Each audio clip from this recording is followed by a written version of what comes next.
They did not seek conflict, nor did they raise a hand in anger. Yet they became victims of an act that knows no humanity, no God, no reason. As a part of my tribute for the Pahalgam victims, I have written a poem titled Only Silence Answered.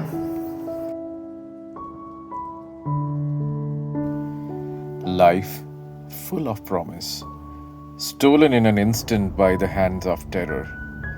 There is no pain deeper, no tragedy greater.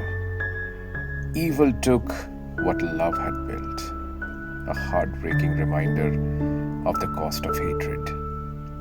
Friends, this is Reality Rewind channel, and I just want to remind the world of the parent who lost everything, the father who, while performing the last rites, only remembered the lap which was embraced by his son once, and now his ash.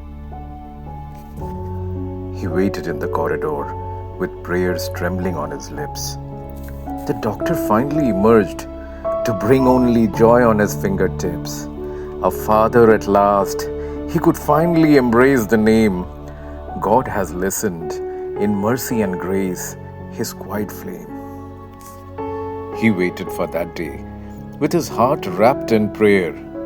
Papa, the tiny voice, instantly stuck deeper than the air, a sound that numbed him. Can anything sound sweeter than this? God has listened in kindness, giving him a moment of magical bliss. He waited again with prayers and hands folded tight, dreaming of such a righteous bride for dear son who upheld what's right. Such a girl for his son, this was the fruit of deeds from his life before. God, ever generous, had poured out grace and his heart full and more. He stood in the corridor, enveloped and praying with anxiousness. His son emerged, bringing news ignited joyfulness. Bestowing upon him the title of grandfather, a small angel has graced the world's vast threshold. Expressing the benevolence of the divine, his happiness was beyond diamond and gold. He was stuck in knee-deep water with prayers in his lips. Sun was in his hands, waiting to be immersed, an ear filled with mournfulness. Ashes now where his dream once lay, his child stolen by fate in the cruelest way. Implored the divine for additional time, not for own sake, but to barter his existence for that of his life for son.